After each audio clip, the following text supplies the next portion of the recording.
Greetings, programs, and welcome to the Awesome Friday podcast. This is December the 31st, 2023.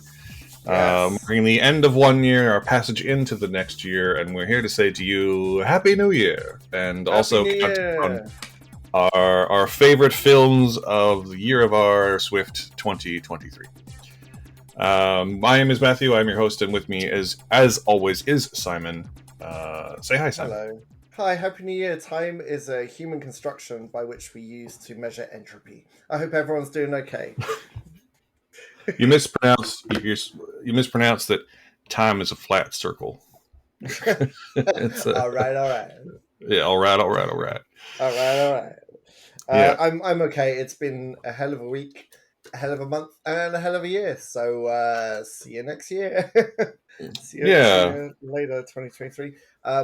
Yeah, I'm Is okay. there? Everyone's been. I've been sick. Then I got better, and my kid got really sick, and then my wife got a bit sick. But we're all kind of back now, ish. Oh, it's almost like you're a family unit sharing a space. Isn't it though? And eating things that we probably shouldn't. How are That's you? true. That's true all the time. What New Year's resolutions are you not making this year?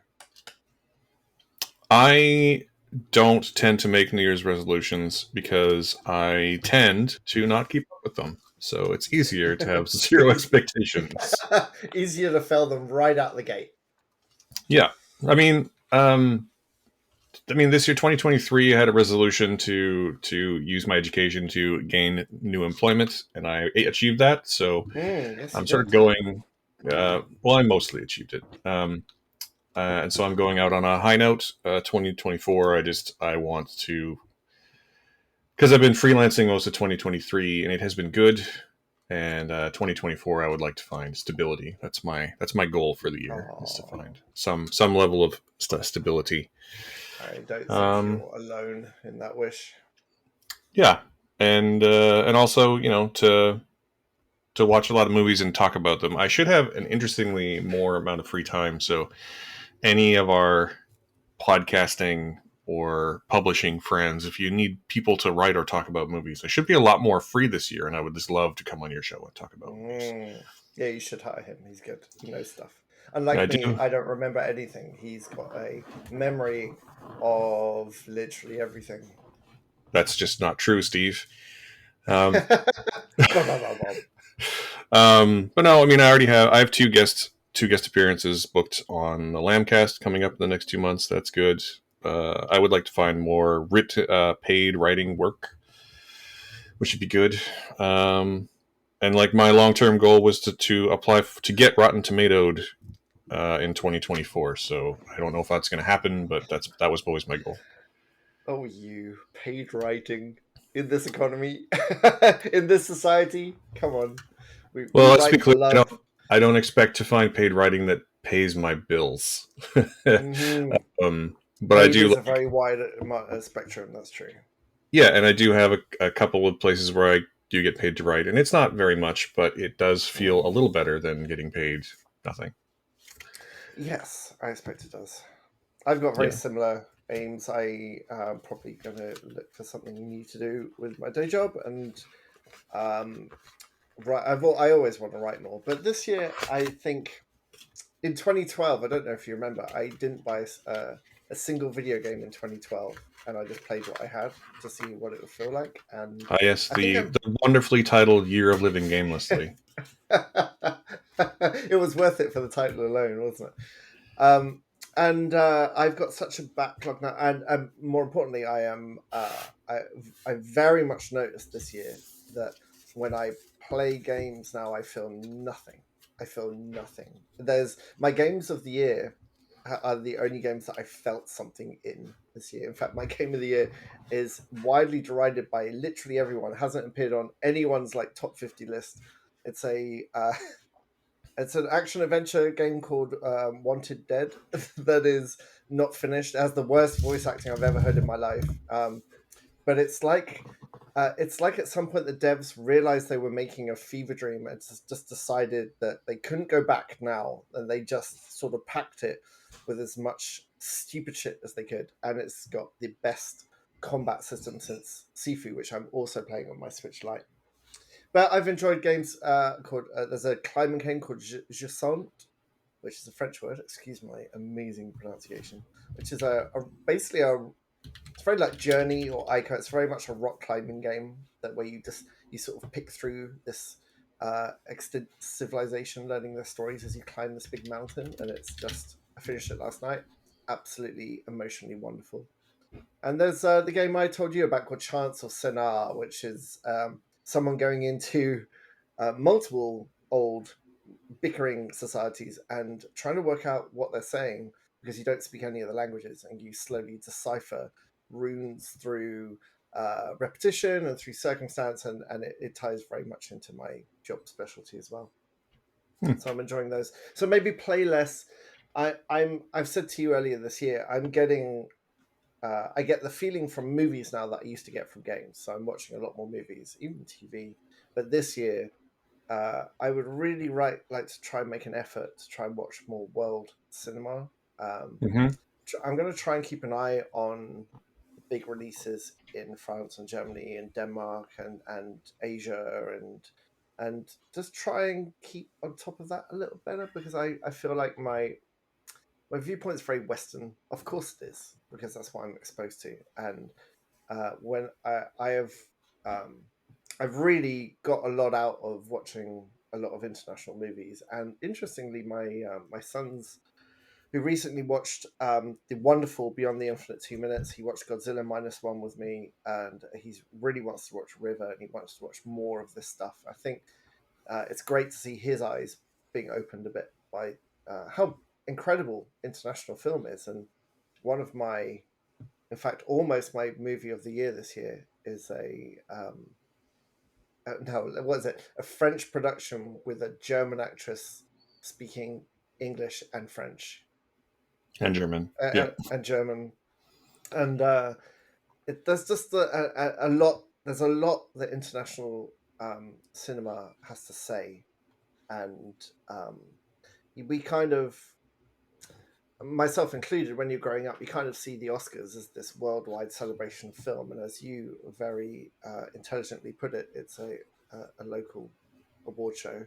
That's what you sort of grow to learn the more you watch outside of what the Oscars presents to you. It's like, oh my god, there's incredible films, even coming out of Canada as well. I think some the last couple of years, I've seen some stuff coming out of Canada that has just blown me away.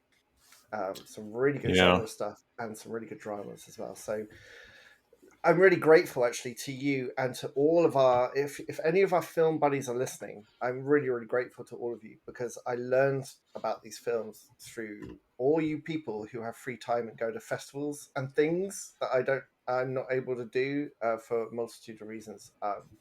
That's how I found out about stuff. So I'm really grateful about all of that really. Yeah. I mean, one of my resolutions, sort of every year, my sort of unofficial ones, is to watch more Canadian cinema. And it's upsetting to me how difficult that tends to be. Mm, Um, difficult's the wrong word, I guess, but like almost all of it comes out without fanfare. You really have to pay attention to Canadian festivals to see a lot of it, and a lot of it doesn't play in any sort of big way. Like even Brother, which is one that I almost put on this list, even though it's technically a 2022 film.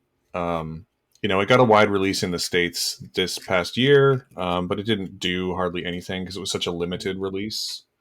mm-hmm, Um, and Canadian stuff tends to be like, unless it gets nominated for an Oscar, it tends to be fairly either you don't know it's Canadian because it was like Canadian code financed, or it's a Canadian film that got nominated for best foreign language picture or something, and it's mm-hmm, kind of difficult to watch. It's one of the reasons I typically like paying attention to Whistler Film Festival at the end of the year, although I did not mm-hmm, have enough time to watch enough stuff this year.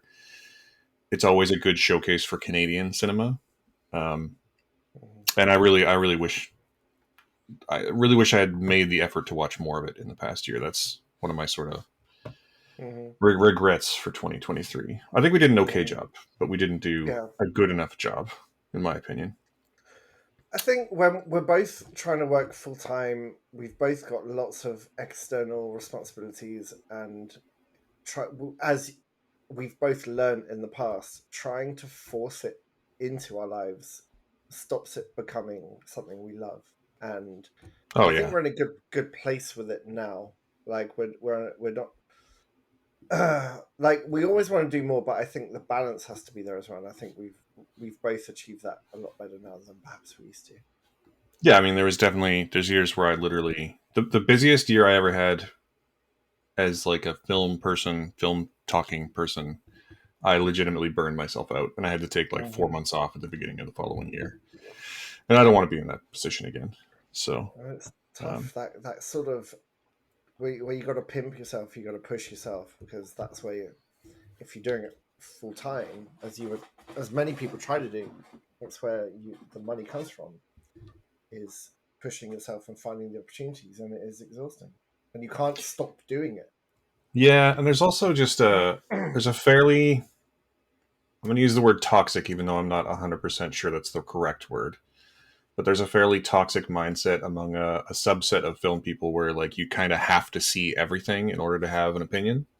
Mm-hmm. Um, and I don't subscribe to that. There was a time when I did that felt like if I was really going to have like a good opinion of the films of a year, I needed to see as many of them as humanly possible. And I now know from having again burnt myself out pretty badly for a couple years that I don't think that's true. And I think it's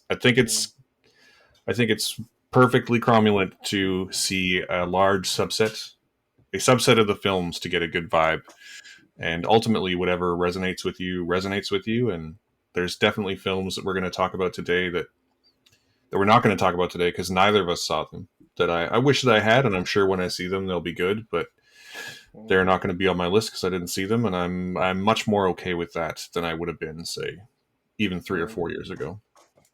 I think the important point that you make here is it's not trying to push to see everything, but being aware that you should be seeing things that are outside of your usual like box. If sort of Oh just yeah, watching action I mean, movies, like not trying to see everything, but being diverse in your choices because you're not going to like everything, but there's going to be something out there that you never would have chosen normally that moves you in a very specific way, and it might open a door to more things as well. yeah, and I try not to be derogatory about this, but like I think a good encapsulation of what you're talking about too is, and again, I'm not trying to be derogatory. I think that there was a lot of really negative sentiment towards this, but one of the jokes on like film Twitter recently was so Zack Snyder has a new movie out. I'm not sure if you're aware, called Rebel Moon Part One: A Child of Fire, It's and not on my list, surprisingly.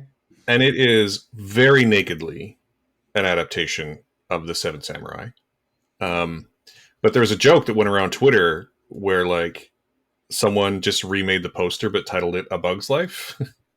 Because A Bug's Life is also just Seven Samurai. Like I don't know if you've seen that movie, Oh, is but it? No, I haven't. it is also just Seven Samurai.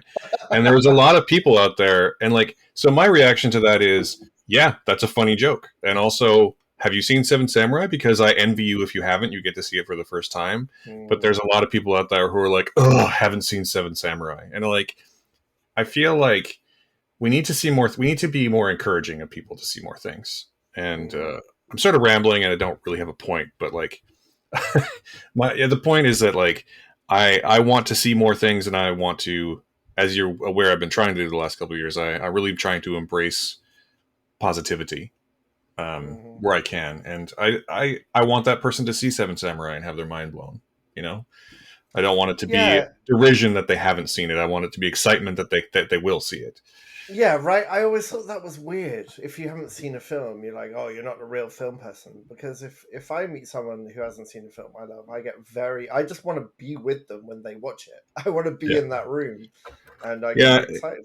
In some ways, film Twitter tends. There's a whole subset of film Twitter that tends to be like the personification of the no true Scotsman fallacy, right? Like, oh, no true film fan will not have seen Seven Samurai. You know, like it's Yeah. it's awful. We need to be excited for this art that we're consuming. and I hope that we are. One of my movie resolution for 2023, which I think I did a not great job at, to be perfectly honest, was to watch more Indian cinema, and I definitely watched more than I have in any other previous year, but not really Mhm, enough. I think I watched like a mhm, dozen, maybe, mhm. and I could definitely watch more. Like, there's a whole subset of culture that I feel like I need to connect with in a more meaningful way, Yeah, in yeah. the same way that many people, rightfully so, love Japanese film and Chinese film, but like lots of films come out of India, lots of films come out of Thailand, lots of films come out of everywhere, and I feel like I need to see more of it. I wonder, Indian film, that a lot of Indian film I've seen is very focused on over exuberance and melodrama. And I think we talked about this when we covered RRR really early on, that you get quite coded into that being a bad thing when you are only watching Western movies, because we see melodrama as like daytime TV dramas, just cheap and bad. But once you sort of get your head around it as a performance style and realize the movie is specifically that style and it's meant to invoke very certain feelings by being that style, it then opens the door to things like Pathan, and the enjoyment you get from that, the escapism you get by accepting that as a valid movie style, is really amazing. Yeah, for sure. Um, there's also just like not every film is like that, right? Like, there's Mm, a one of my I think one of the best, well, certainly one of my favorite Indian films I've ever seen is one called Lipstick on My Burqa, which is just a low key drama about these 4 or 5 women who all live in the same like apartment block, and they're all basically dealing with the day to day reality of being a woman in India. Um, one of them is a young woman who like wants to wear jeans, and society says that women shouldn't wear jeans. And one is an older woman who's like learning to swim and develops a crush on her instructor. Like, it's very like each story is very low stakes, but the whole thing is very high mm, stakes, if that makes sense. mm. Um, Yeah. and it's really wonderful performed. It's very understated. There's no musical numbers. Um, it's wonderful from start to finish, and Mm, and demands a lot of empathy. mm, And I sort of get the same way about like I definitely know people, and I'm not trying to call it anyone specifically, but like talking about performance style, I definitely know people who are like, if the actor doesn't fade away into the character, then it's not a good performance. And I also don't think that that is mm, true. I think that mhm, um, emotional truth is what matters, and you can do that without having to be a total chameleon. I think mm. Tom Cruise is an excellent example of that. I think he's a really really good actor when he turns it on. Um, he's never not Tom Cruise, because how could he be at this point? Mm, But he's able to tap into things that are true, and I appreciate that. mm. Yeah, that's true. I was Yeah. thinking a lot on that point actually about Rachel Sennett this year, and I've seen her in. Oh God, what was that first thing we saw that we never actually covered? About her. It's kind of a comedy drama. She's a stand-up who used to be famous, but then something horrific happened to her, and it affected her Oh career. yeah. I used to be funny. I used to be funny. So watched that, and then I watched Bottoms, which is a very different performance, even though it's got her characteristic kind of delivery style. And it really made me realize what a great performer she is, and has the potential to be, because she found two really interesting angles on a, a similar kind of comedy and a similar kind of delivery, and she was fantastic in both of them.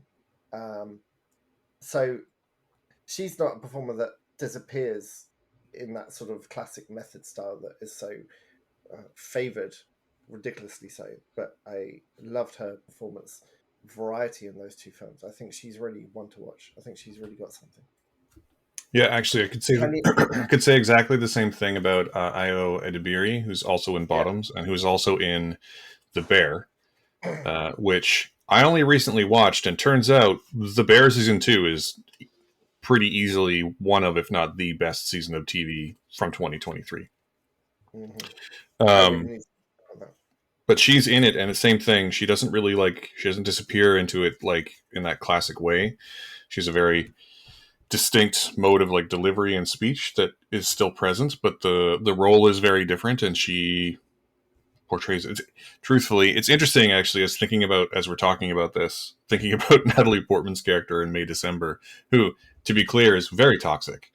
Mm. But her whole thing about trying to find truth is sort of true. She just takes it to a very Yeah. terrible place.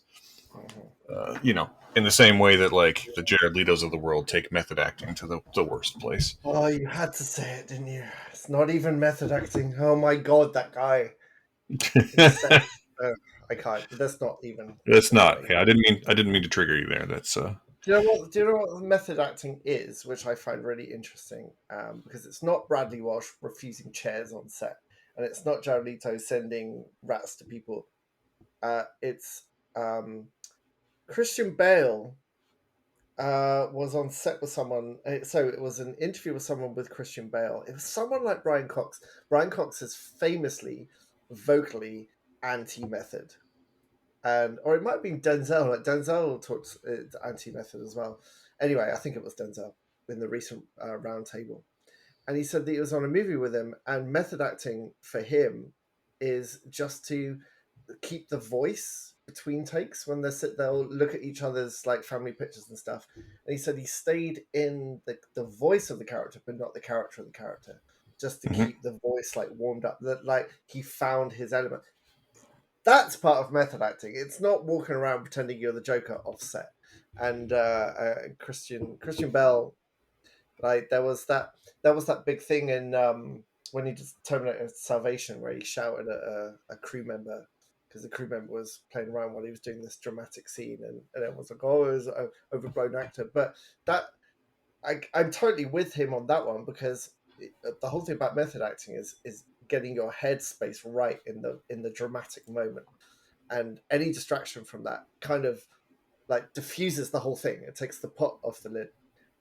So I think Christian Bale's an excellent version of method acting, but you don't hear about it much because he's not an asshole with it.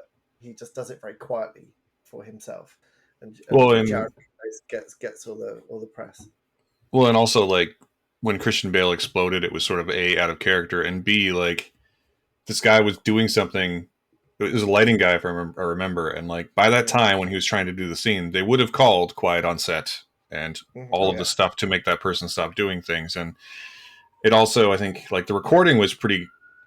I mean, honestly, it was pretty overblown. Like he did like lose his temper, but Mm-hmm. also it came. I think it came out later that like it was not the first time. Like Mm-hmm. you sort of, everyone has a breaking point, Mm-hmm. and he did reach it, and he did overreact. But like that guy also sounds like he was inconsiderate. So Yeah. maybe I don't know. So it's always more complex, right? Yeah. I mean, my understanding, and like I am not an actor, I'm not a classically trained actor. Um, but my understanding of method acting is just tapping into your own experience to relay another like character experience, and like I feel like walking around and pretending you are someone is not that. There you go. You're a That's method actor. that's Do you know the best some of the best performances I've seen are exactly people like you who understand the concept, understand the work, like Dominic Sessa in The Holdovers, who was. Have you heard the story about how he got cast? I told you the story of how he got cast. Oh, did you? Was it you who told me? Okay, sorry, but Yeah, that's amazing how he was just a kid in the school, and yeah. they offered auditions to him, and when you watch The Holdovers, like that's exactly what method acting is. Like that kid was in the moment and he understood what that character was going through. It's not about anything more than that. So yeah, you'd be a method actor. That's fine. You could Hmm. do method acting. Look at the size of you. Easy. You should go to Japan and be like an action hero. It would be the easiest career transition for you ever. You just turn up and go, I'm ready for movies, and they'll be like, you're in literally all of them. Just move to Hong Kong and be the tall person. Right, there you go. Be the tall European. Yeah, Anyway, I'd watch that film. That would be on my top 12 list of the year. just just grow my hair out and speak with a vaguely German accent and tell everyone I was in Die Hard. It would work. Yeah. definitely. So Yeah, we're gonna do our personal best of list this year, but we're not. We're gonna tell you our favorite film, but we're not ranking the rest, right? yeah, we're gonna do the way I've done my best of the year list the last several years in a row, which is to say, we will talk about our absolute favorite film, our number one. We'll talk about last, but the rest of them we're just going to talk about in alphabetical order. And I started doing this for a couple of reasons. Um, but one of which is that I'm not, and to be fair, I've definitely participated in ranking art in the last, say, couple of months because I'm on, critic groups and several other places now. But I actually don't really find it. I find something off-putting about ranking art. I don't know if you agree with that or not. Um, but the art, the films of each year are so diverse and different and conjure such different um, Yeah. sort of experiences and emotions that I don't think it's really fair to rank them because they're so I, diverse. You know what I'm trying to I say here? I both agree with you, but also I think I find it easier to rank stuff than you do because I go purely on. It's really weird when it comes to movie rankings. I can feel their ranking. I can feel like when I go through my emotional reaction to each one, I just know by instinct the order that they should be in terms of how I feel they affected me that year. And so there's nothing more about their like it almost there's no relative quality discussion in my ranking. Like three Hmm. is better than four for these reasons. It just I felt more it feels like a three. And this Yeah, film feels like a four. And I won't finish my ranking until uh every numbered like entry feels like it's in the right place. And that's the most I'll ever give it. But you're totally right. I mean, it's um I mean like this. comparing different types of genre art against each other is a very difficult thing to do, and it's a very long discussion. So Yeah, yeah, I can and also this sympathize. is this all ties back to the same reason why we rank things on this show. Um, on a 1 to 5 scale with no half stars, and that's entirely me. And the reason for that is that I find doing that keeps me more honest about sort of relative quality or how I reacted to things. It keeps me from it keeps me personally, specifically, from engaging in hyperbole in the same way that I would before when I was I definitely used to be one of those people who was like, that's about an 87 out of 100, Steve. Like, just, Point five. you know, um, and trying to find that, like, I definitely fell into that trap of trying to find, like, what is the thing that's going to make this one better than that one. And I honestly prefer my art reaction to be as sort of like gut level as possible. So Yeah. I definitely agree with what you're saying, but I don't want to create, personally, I don't want to create sort of illusion that one movie is better than another because all of our reactions are so subjective. And Hmm. also, so I had an interesting discussion on Threads this morning. I posted last night because I got into it with some guy. Of course, it was a Oh guy. no. Oh Like, very no. briefly, I was just like, but the short version of this is that I said that, like, there's no such thing as an objective film opinion, like, about the quality of film.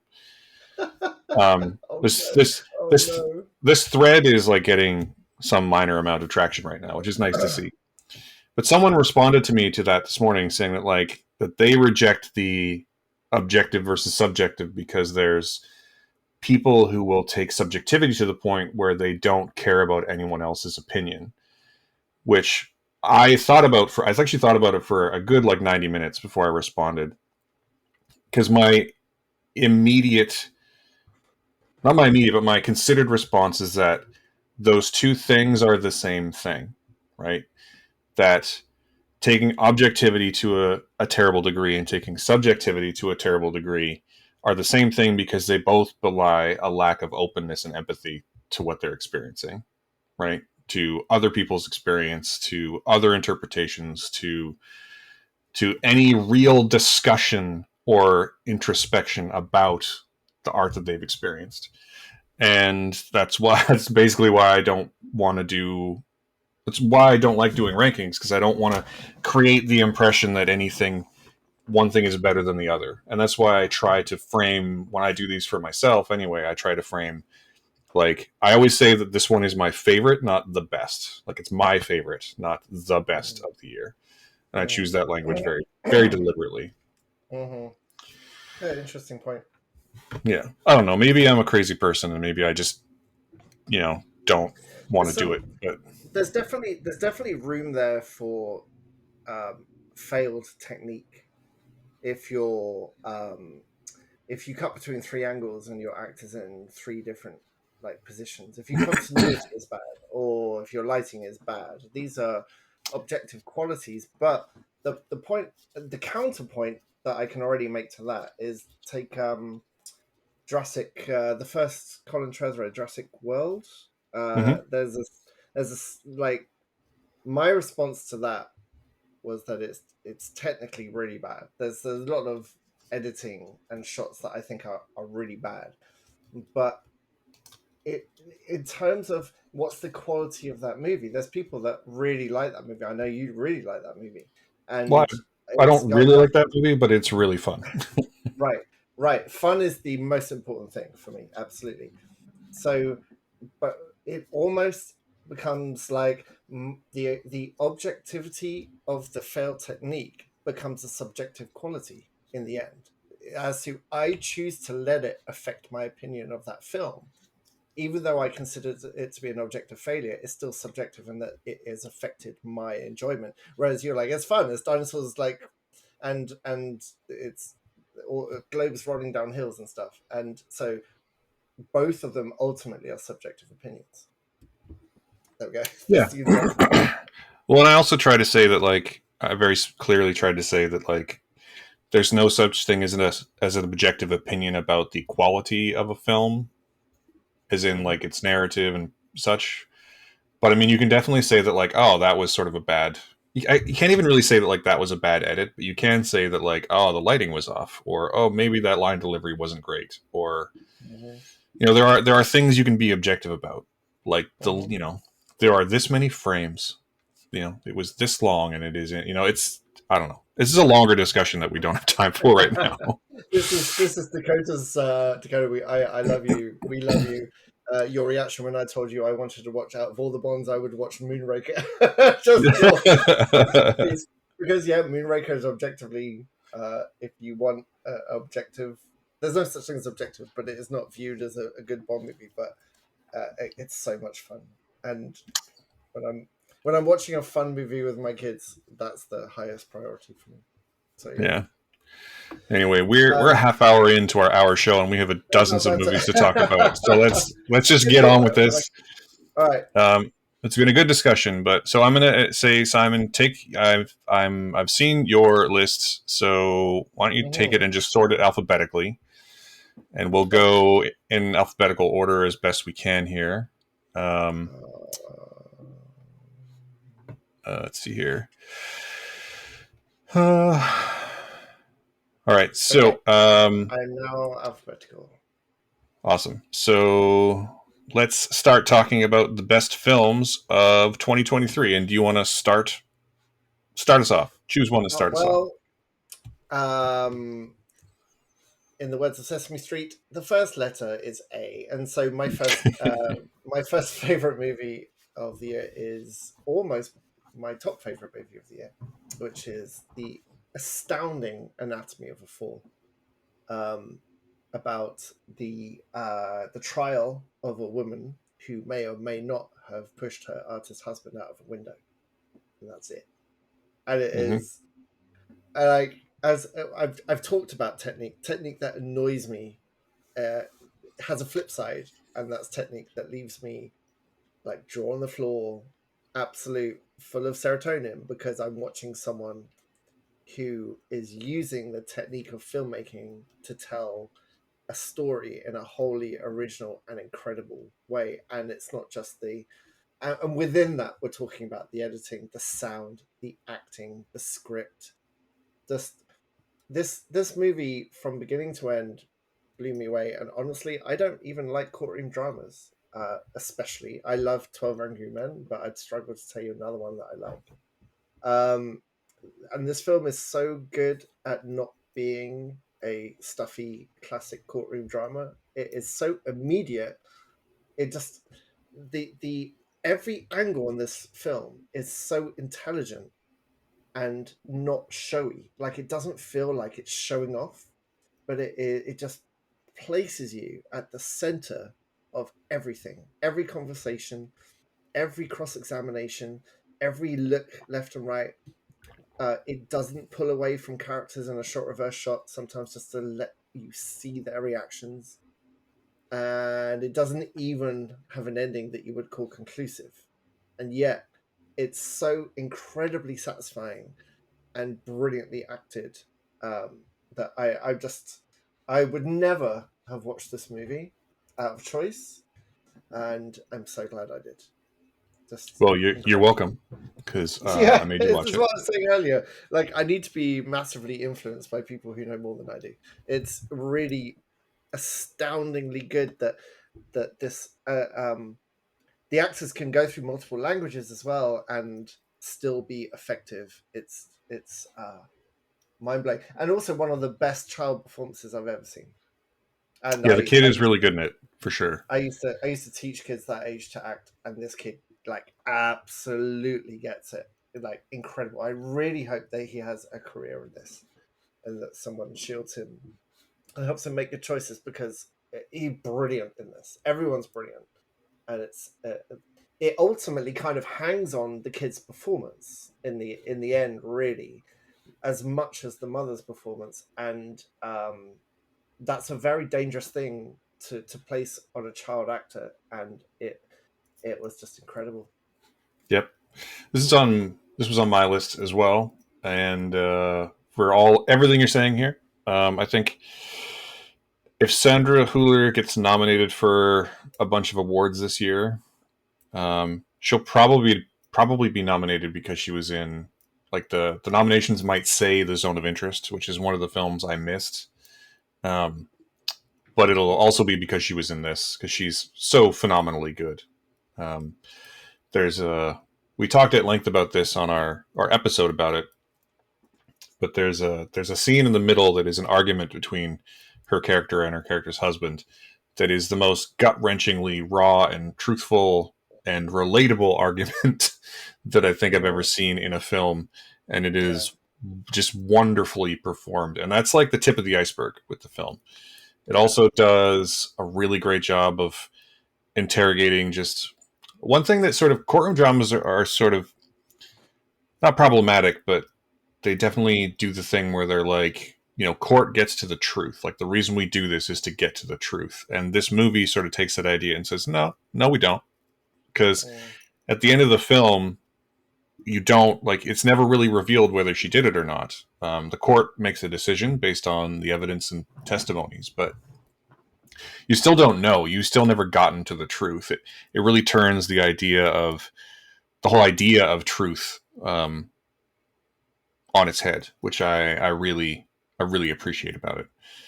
Um, it's interesting. There's a line in another movie we're going to talk about that says that like 73% of all convictions are the result of of all wrongful convictions are the result of eyewitness testimony, and I really think that this movie like lays that fact pretty bare too. mm, It's great. It's one of the best movies of the year, and you should definitely watch it. yeah. Please do.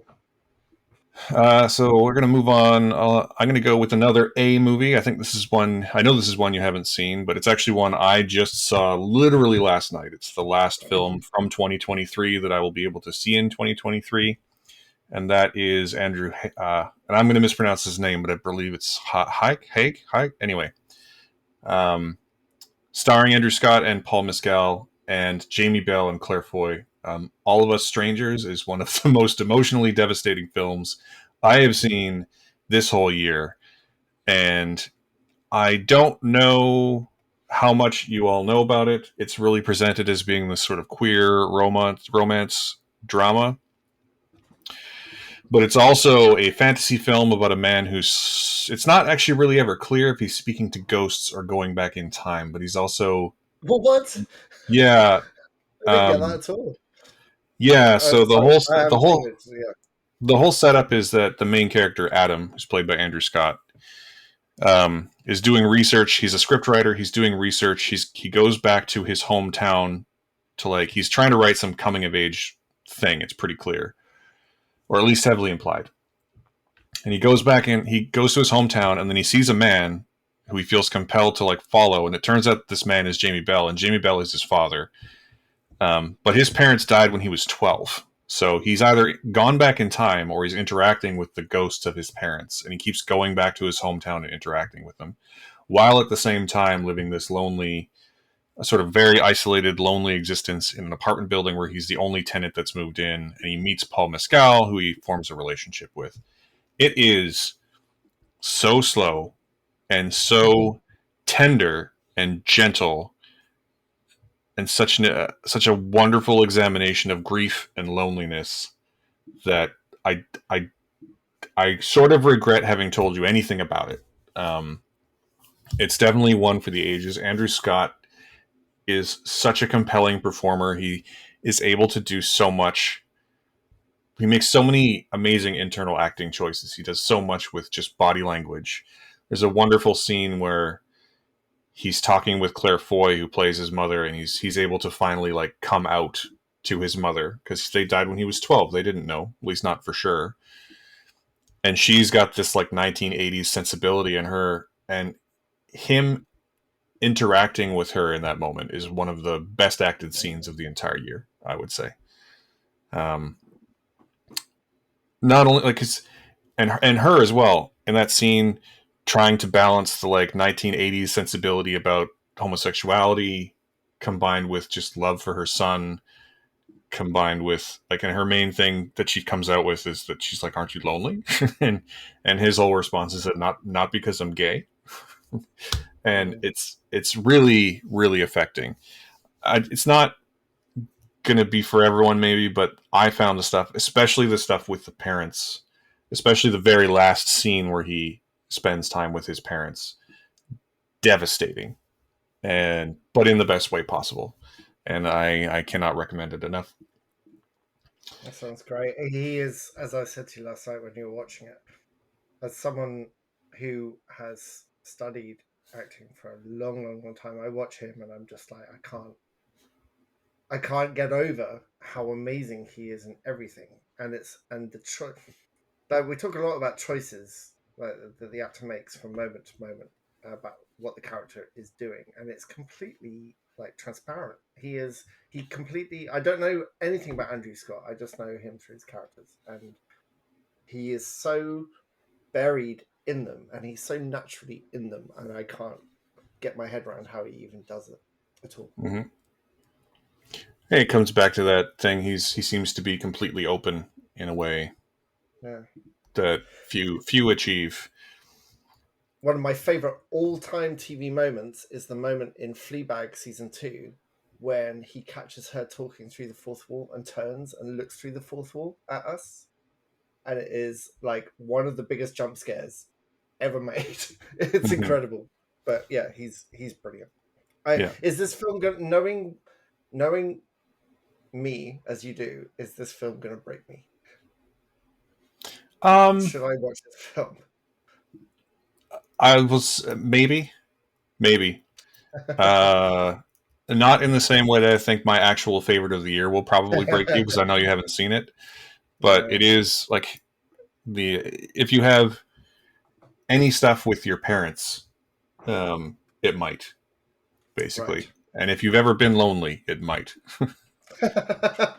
Okay. And not just like, oh, I feel a bit lonely today, but like if you've ever been like existentially lonely, um, Right. it might. Yeah. Yeah. But it is wonderful, wonderful and beautiful and tender and gentle would be the main word I would attribute to it. It's a Mm, wonderful movie. Yeah. sweet. Okay. Moving On the on. What's list. next? What's next for you? I think the next one for you is one that we Well, both have. I think. it's a B. It's our first B entry, and which is great because now I get to talk about Barbie. and how this film should not have worked on any level. It's a product placement toy movie, um, that could they the easiest thing in the world would have been to make a standard Lego movie style Barbie movie, right? Well, And you say that, but the first Lego movie is the same kind of movie as Barbie. oh, Like it, sorry, yeah, sorry, that that's a bad example. So some kind of toy movie. yeah. Just think of a toy movie. It could have been that movie.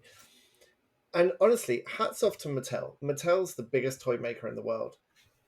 They are very controlling about their IP. Of course, they are. They have to be. And there is no way this movie could have been made without Mattel going to Greta Gerwig. All right, go for it. Like there are so many ideas in this film that are uh, so original and so dynamic and so confrontational to a standard movie viewer, and it has such a strong heart and it takes so many risks, least of all not least of all being the very final line of this whole movie.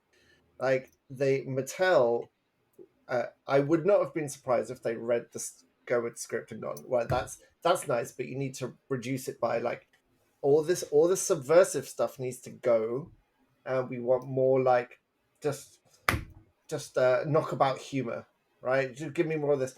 They clearly just went, yeah, we trust you, go for it, and she did not let them down, and obviously it's been a huge hit. The marketing was very clever for this movie as well. I hope the marketing departments of Barbie and Oppenheimer both got huge raises this year because they understood the assignment. But for once, the movie lived up to the hype. In fact, it exceeded the hype, and um, and then beyond all that creativity, beyond all that heart and very intelligent script, is it's just visually it's gorgeous. The design of this film is just exceptional. It's so colorful. It's so true to not just what Barbie is, but I think what the memory of Barbie is. And this whole movie is about the memory of Barbie to these women who Mhm. were once girls and what she meant to them and what she starts realizing she is. And then it has the best musical number of the whole year, and it has Ryan Gosling in his best career role, and it has a million little jokes for you to spot next time you watch it.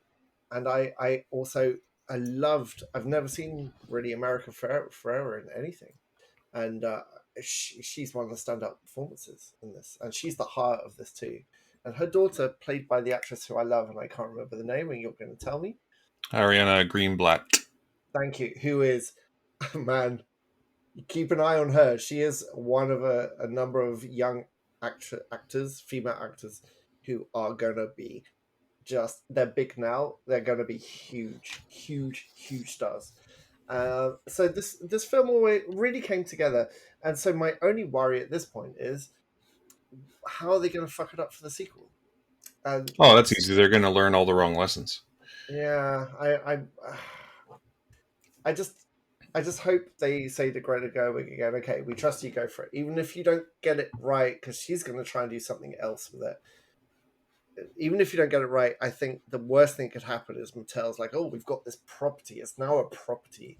It's a film property. It's a franchise property beyond being toys. It's synergy. All it takes is one CEO to try and learn the wrong lessons. Um, Well, they're certainly and going to try. At the very least, we're definitely going to see someone try to recreate the hype of Barbenheimer. Like that's a thing that's going to yes, happen. I don't let's know. hope Oppenheimer makes it.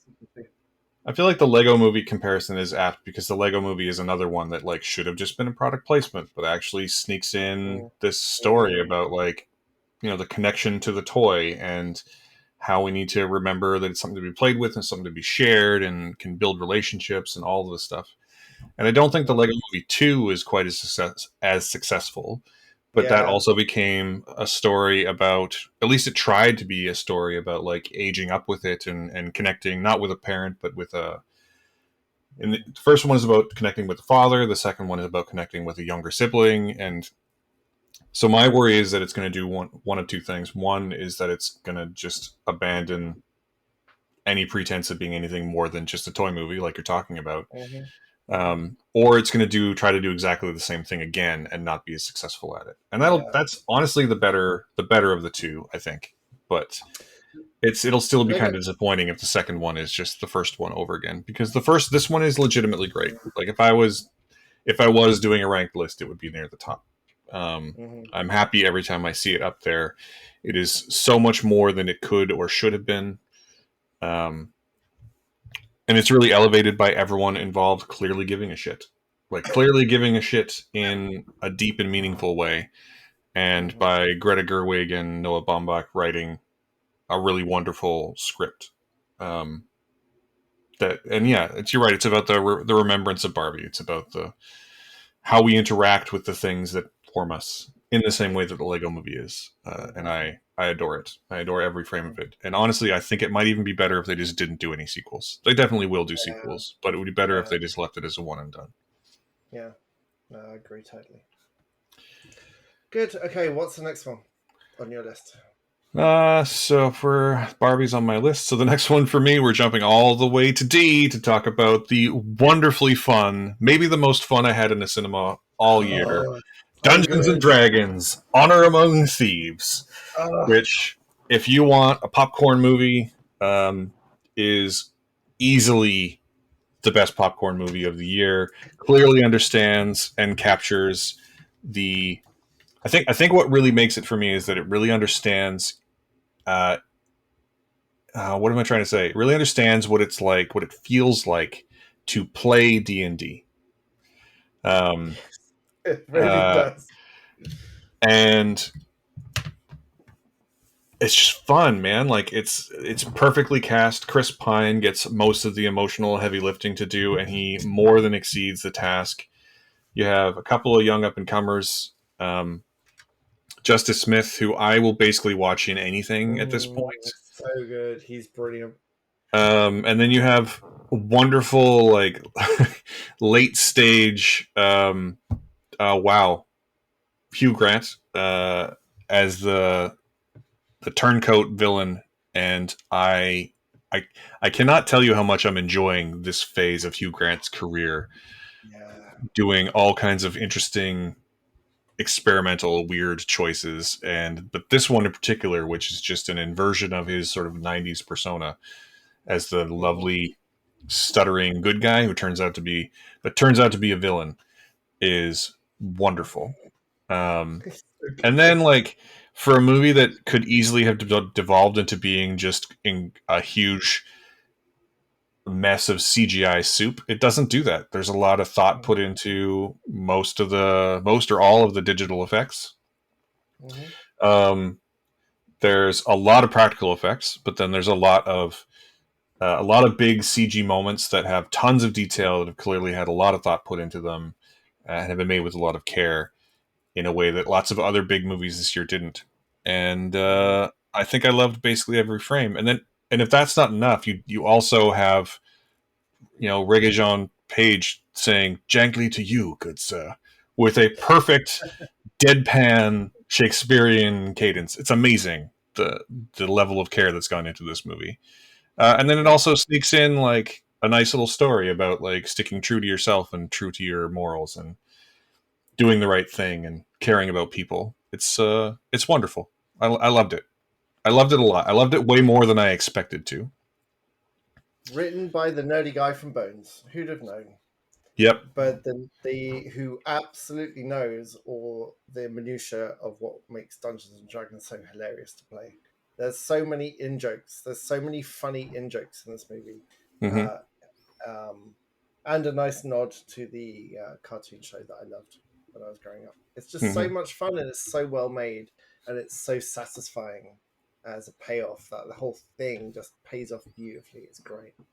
Yeah, and I think it's also just a great choice that like you have Michelle Rodriguez on hand to be the barbarian, and then I think it's a really good, interesting choice. So many other films would have made the main character like a paladin or a knight or some heroic thing, but Chris Pine's character is a bard, and I think that's a really great choice as someone to who has to be a little more He's also not not a thief. He's a little more roguelike, but he's not a thief. It gives Mm, or that morally gray. Like it gives him a lot of room to play with the heroic archetype in a way that I think mhm. works incredibly well. Yeah. And Chris Pine is low key the best of the Hollywood Chris's, so there's that too. It's not even low key. It's very Yeah, high key. Yeah, he's fantastic. yeah. It's a wonderful film, and I can't wait to watch it a bazillion more times. Yes. Shout out Yeah. to Jonathan, the all non CG giant crow judge from one of my favorite parts of the film. Oh, Jonathan. Yeah. Jonathan. Or even like there's so many like good practical effects. The character that Regé-Jean Page says Jankly to is a practical drag. I think I can't remember what that race is called in D&D, but he's like a dragon person, and it's wonderfully realized. Yeah. Yeah. The portal section's breathtaking in this film. Okay, let's move on to a different film because I'll just talk about Dungeons and Dragons. Yes, fantastic. Well, I'm going back to B's. I'm rewinding. I appear to have a B and a C that you don't have, shockingly. My second B is the comedy, the best comedy of the year. No, it's not Joyride because it doesn't begin with a B. It's Bottoms with Rachel Sennett and the other actor that you remember the name of that I don't. Io And Edibiri. Bottoms is about two lesbians who are who are in the last year of high school, and they're really trying to get laid because they've had no attention, and they want to get close to the really hot girls in class by getting out of trouble by spontaneously creating a fight club that becomes unexpectedly popular, and they find themselves training girls to stand up for themselves against the douche footballers, and they're really doing all this so they can get down with a couple of hot girls. And within this, things just career enough, and they kind of hold on for dear life. And it's funny. The script, when you read the script, it's not a funny script, but when you hear it delivered, it's delivered in such a dry, almost under the breath machine gun manner that knows exactly when to speak for longer than is normal, if that makes sense. There's a couple of there's a couple of mini monologues in this movie that are my favorite, funniest part of a movie I've seen in years. And these two play off each other beautifully. The cast is fantastic. Um, and Rachel Sennett's great. And it's just funny. And unlike Joyride, I thought Joyride found its stride halfway in. I love the second half of Joyride. I thought it was a bit slow to get to where it wanted to go. And what Bottoms does is that it just commits immediately Mm-hmm. to what it's doing, and it hits the ground running, and it does not allow you to warm up to it because you're already in it, and it's hilariously funny. It's wonderful, And then wonderful, it wonderful. has a great breakout performance by, of all people, football star Marshawn Lynch as well as one of their teachers. Yes, he is so good. He's so good, so funny, so natural, and just slots into this ensemble comedy in a way that like I did not expect. Um, Yeah, but he's up for an Independent Spirit Award, for best breakthrough performance in this he's really film, good. which I think is wonderful. I think Yeah. it's an excellent nomination because he's so good. And also, if you didn't get to see the Willow series, which Disney decided that it was more important to have a tax write off than to value people's work, then maybe you didn't see the wonderful Ruby Cruz, who was great in that series. Uh, she's a very different character in this, but she's got a very important role and some very funny lines, and she's also good. Everyone's good in this. Yeah, everyone's good. Just I look don't her really up. have anything to add, but that's only because um, it's good. It's solidly good. There's nothing to Yeah. complain about. This very nearly made my list as well, and in fact, I think it is on my every year I do a best of the rest list as well, and this will be on that one for sure. Sometimes a comedy just works like gangbusters for me, and I can feel it happening. And this feels like game night for me, like where everything is just right. The cast, the script, the editing, so important in a comedy. The direction, just right. Everything comes together. It's funny you mentioned Game Night because that was made by the same people who made Dungeons and Dragons. That's right. That's Yeah. right. It's a wonderful film. Okay, what's your next one? So I'm moving up to. Well, I'm skipping one because I know it's your number one. So I'm skipping all the way to H. Um, with technically, this might be a 2022 film because I think it did the late festival circuit. But How to Blow Up a Pipeline, which, as an exercise in just righteous fury at the way that the world has been managed, is easily, I think, one of the best films of the year. Um, which is shocking on our best films of the year episode. Um, it's full of great performances. It's a really simple setup. It's a really simple conceit, and it is written Mhm. and acted with such a righteous fury. Is the only way to really say it about the way we have let capitalism manage the world. It serves as maybe not instruction for actually blowing up a pipeline, but it is the most overtly political film I think I've seen all year. Um, Certainly one of them, and it at the end of this film they basically look at the camera and say like, "This is why we're doing this. You guys have ruined the world, and at what point do we have to say it's too much?" And we're saying that point is now, and it's upsetting to me that this film did not get a wider release and wider conversation because it it really, really, really feels like the filmmakers trying to get a message out there that I think would resonate with lots of people. Um, Mm, but it didn't get a very wide release, or certainly not a lot of play from what I remember. mm, Um, but it's easily one of the best films of the year. Uh, mhm, and I just want everyone to watch it and have feelings about it. Like even if it's just a discussion starter, it will have been worth mm. being made. Yeah. Because basically everything they say in the film about the way that we've let capitalism run rampant and the way that we have destroyed the environment, like because we are literally past the point of no return now. Like, at what point do we say it is too much? And this film Mm. posits that we should do that now, and I think that that's important. There's many things about this film I don't understand. I don't understand how it got financed. I don't understand how it got made. I don't understand how it got released. Because it is so furious. Every frame of this film is furious, and it's a bunch. And I don't recognize any of the actors from this. And it is furious without being preachy, and I think that's such a difficult thing. Like, to not sound like a conspiracy nut in this kind of movie is quite a difficult balance to find. And it, I there's a dystopian sci-fi movie somewhere where someone goes back in time to stop this movie being released because it changes society. It destroys the dystopian society. Like, this is a film that people should watch and go, "Oh, okay, we've had enough." And this film even addresses that at one point. That some guy talks about political campaigns and recycling, and someone's like, that we've done that and nothing has changed. This is the only thing left. They are basically looking through the fourth wall and saying, Mm-hmm. you have to do what we are doing. I am amazed that this got out. Really, it's the kind of thing I would expect to be buried, but Well, it beyond kind the of mess.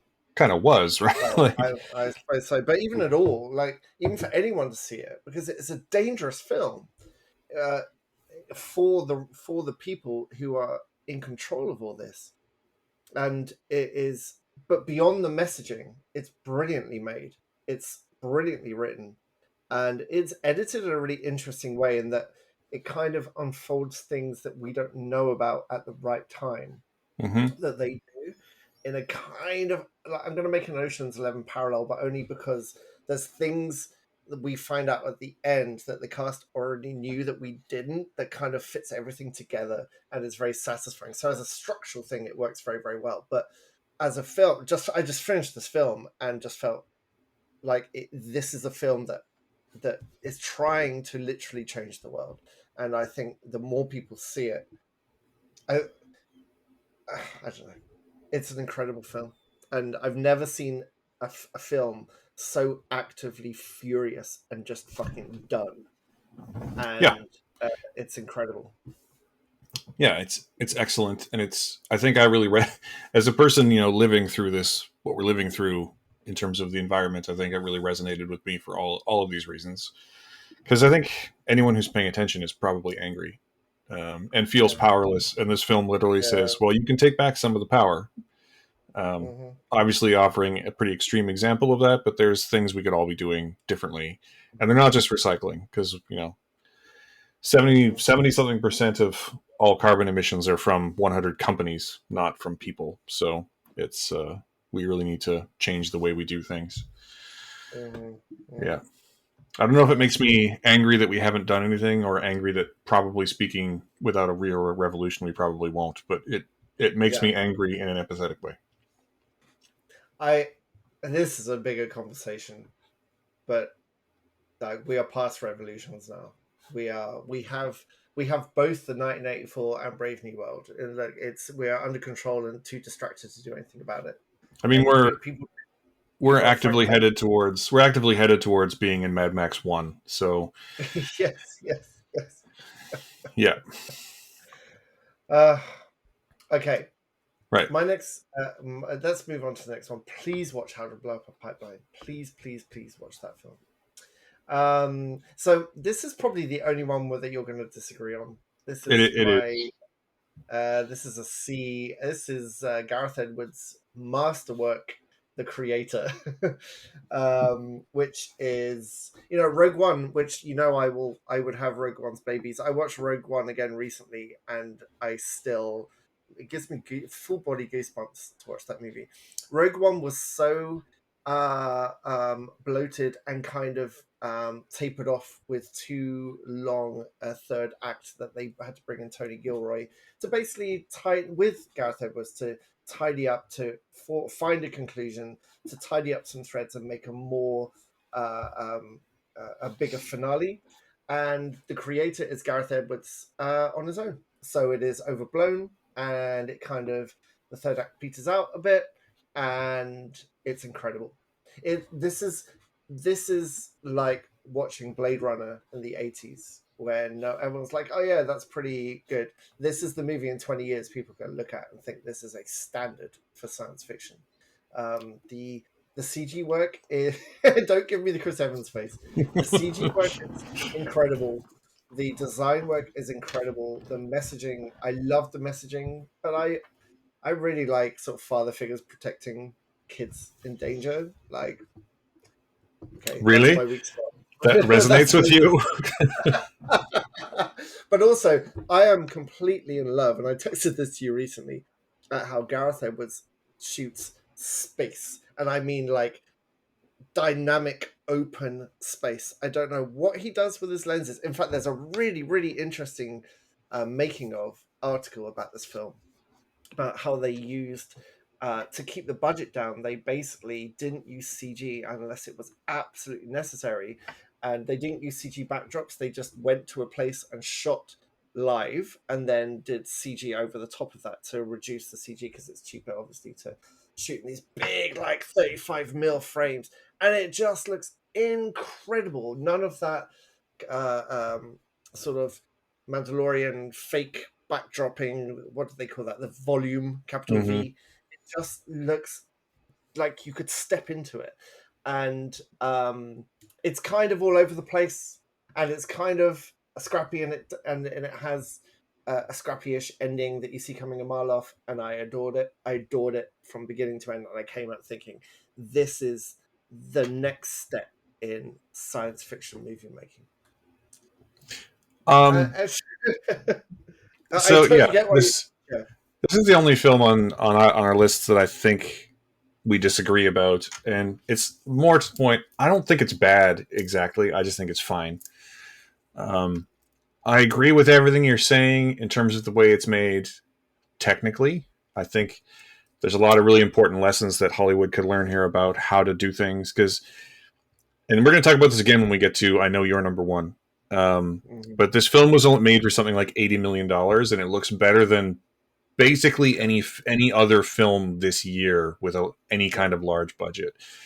Mhm. Um, the level of care and the level of just, I think, interesting. I think creative problem solving, like shooting B roll and putting CG into it rather than just making CG environments, sound is physically harder, but costs so much less. I don't know why people don't do it. And It looks so much better. I feel like this film looks so much better at $80 million made than any of the Marvel films this year. Most of it, like Marvel takes a lot of flack these days for the CG, but for the most part, I think they do a pretty good job. But there's no denying that this film looks better than any of them and was made for far less money. Um, so, like, technically, I think you're right. I find the story to be super derivative, um, and it doesn't resonate for me like at all. I think there's lots of good. I think there's lots of good here. I think it's really well made. I think it's actually really well performed as well. But I've definitely seen Star Wars before, and I've definitely seen a lot of the films that inspired Star Wars before. So I don't. It doesn't resonate with me in the same way it clearly resonated with you. I don't know Even what when you're we talking saw about. it, like you were like buzzing when we saw that movie together, and you were buzzing Yeah, I when we know. came out of it. And I I was like, yeah, that was all right. That was all right. I've really enjoyed the concept of a giant planet destroyer slowly moving towards something to be saved, and the hero has to go up and destroy it from within. I've never really seen that before. It's nice, Yeah, especially that director's other movie. yeah. Like, Whilst you're totally right. whilst saving a princess from an evil militaristic group, it's it, I've Nothing seen you're saying is wrong. so I'm really glad that it does connect for people, and like I say, I don't think it's a bad movie exactly, and I think it's actually a very incredibly well made movie, but it did not resonate with me in the way that I legitimately hoped it would, and I definitely think it's worth seeing because it is derivative, but it's still a non IP, like a non property, and that kind of thing needs our Mm, support. Even when they're big mm, budget films, those things need our support these days to get more of them mm. made. So, Yeah, for sure. yep. Good. What's your next one? So now I think we're jumping to another one where we have overlap, and that is Mhm. Mr. David Fincher's latest picture, the dark as hell, darkly funny as hell portrait of a man out of control, desperately trying to be in control with the killer, starring Michael Fassbender. Um, Easily, weirdly, one of the funniest movies I've seen all year.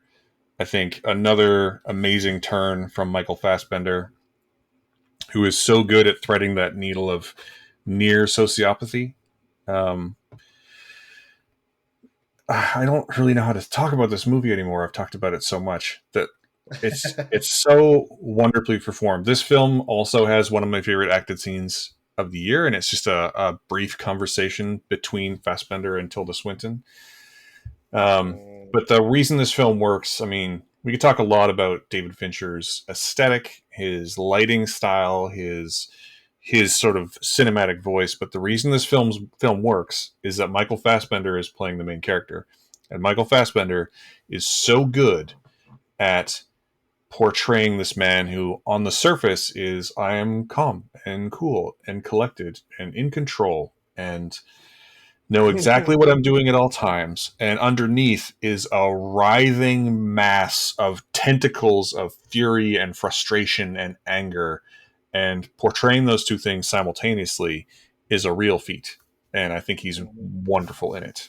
Um, like, I feel like this might be a movie kind of like Fight Club in that, like, the satirical elements, the incongruent elements might be lost for some people. I can definitely sort of see that, but for me it really did resonate. Like the differences between what he's saying and what he's doing are mhm, excellent, excellently performed, darkly hilarious, and just brutally realistic whenever it gets to the action part too. um, I really like this film. I know everyone's already talking about it, so I don't feel like I need to say more, but I really like this film. It's clearly one of my favorites of the year. Yeah, I agree with everything you're saying. I just want to add on onto how this film resolves itself as well. Like it's really interesting that he portrays himself as he has a set of rules, and he's saying, "I never break these rules, never do this," and the audience is watching, like clearly seeing this man having an existential crisis because he's doing all of the things he said he's not doing. And then it comes to it's a revenge story, and the way the revenge story is resolved is so surprising and ultimately for me very satisfying. I know a lot of people who thought it wasn't, but I think it's the only way the film could have ended and meant something. Like ultimately, this killer, um, he finds a line, and I found that fascinating. I just thought this was. I've loved Fincher for a long time, and I thought this was just Fincher, just kind of reminding everyone about why he's top of his game. And Mm-hmm. this is, for me, Fassbender's best career performance. Like he's astounding in this film. Um, so yeah, wonderful film. Yep. Okay, my next film. I'm jumping to the O's. Oh yeah, it's another one where we have overlap for sure. We have, I think most of us we do know. Oh no, it was one we don't. Anyway, this is Oppenheimer. No surprises there. This is one of the best movies of the year. Um, uh, I love Chris Nolan as a director for the most part, and he directs the shit out of this. Sorry to get so technical, but he directs the shit out of this movie. Cillian Murphy is incredible. This is his finally gets his leading man Nolan movie, and he does not disappoint. He is incredible. The whole cast is really incredible, and it is an incredibly well told story of this terrible tragedy of creation and usage. And what I really like is that the movie does not hold back from conveying the awful tragedy of everything about this movie, or about this creation and how it's used, and also how it affected him. I'm slightly confused why anyone would think it's glorifying uh, war. It is the strongest anti-war movie. It's up there with How to Blow Up a Pipeline in how anti something it is. It's a movie you have to watch. It's 3 hours long. It's not a passive movie. You have to pay attention to it.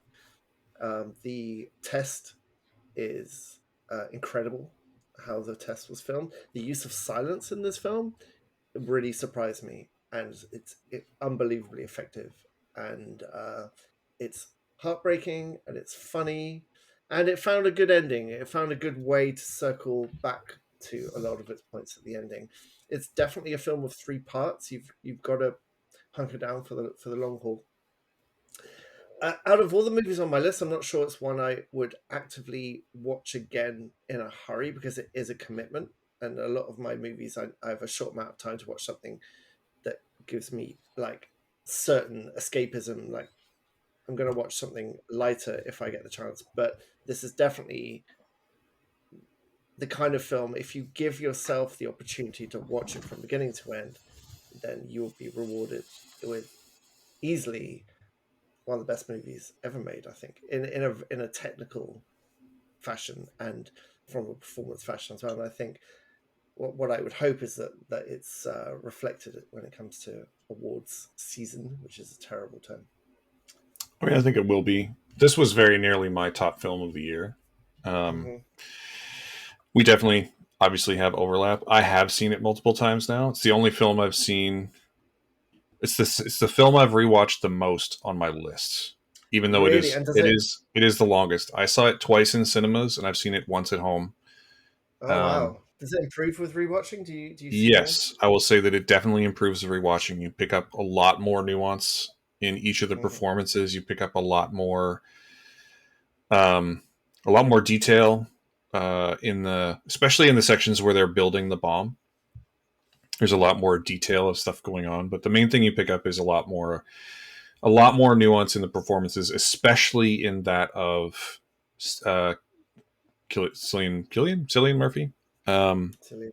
Cillian Murphy, um, and then the first time I saw this film, which was with a couple of friends, the first thing I said when I got out of it was, if anyone wins, if there's one award this film is going to win, it's going to be Robert Downey Jr. for Best Supporting Actor, and every subsequent rewatch has only made that feel more true. Um, it is a career best performance from him. It's the first time in ages he's really had to capital A act in I can't even remember when. Like maybe since Iron Man. It's the first time it feels like he's really stretched the muscles since the Marvel things started, um, Mm-hmm. which is saying a lot. That's a long time, and he was always one of our most promising actors. Always very talented. Obviously, he went through some dark times with substance abuse and problems with the police in the late '90s and into the early 2000s. Um, but this is the movie that I think really fulfills the promise of him. Um, Yeah. because he's excellent, and it does a really smart thing in that the first 2/3 of the film, especially, it uses his natural charm against you instead of for Mm-hmm. you. And I think casting him was an inspired choice. Mm-hmm. And that's not to say that like I think uh, Murphy is also going to be in the conversation for best actor, and I hope he is. He's so phenomenal. It's his sixth time working with Nolan. He's a long standing working character actor, and it's his first big one of his first big lead roles. I would Mm-hmm. say certainly on like the global stage, and I hope he's rewarded for it because he brings his A game in every single frame of this film, and it's another thing where he's able to portray that nuance we've talked about if not me then Mm-hmm. who, and once he realizes what he's done, the active campaigning against it is really interesting, and then his sort of submission to the punishment in the last third especially is really really interesting to watch, especially on rewatch. it's Mm-hmm. uh it's a film that I will watch over and over and over again. um yeah, it's great. There's what else to say. We've talked This movie's been talked to death, but it's for a Uh, reason. It's wonderful. well, the thing I want to say is it is Killian Murphy. You were correct. I apologize. It's Yeah, okay. I don't know He why he's one of the ones whose name I know how to pronounce it, but I forget it every time I go to say it. It's weird. So apologies, Killian Murphy. he's just been so good for so long since like 28 Days Later was his first thing, right? That was his first role, and he's always been so dependable and so great, and so it's been to see him elevated to a massive leading role like this and to really carry it off and be so effective is incredibly satisfying. Was 28 Days Later his first film role? I think it was, but I may be wrong. I think I it don't know. was. I know he was on stage Uh, mhm, before he was on screen. yes. But yeah, anyways, sort of beside the point. He's Well, great. He's been great for a long time. If you've never watched Peaky Blinders, watch that too. yes. And you should, if you haven't seen it. I mean, honestly, if you haven't seen it by now, what are you waiting for? It's one of the best films Hmm. of the year. It's going to be up Yeah. for all the awards. You should definitely watch it.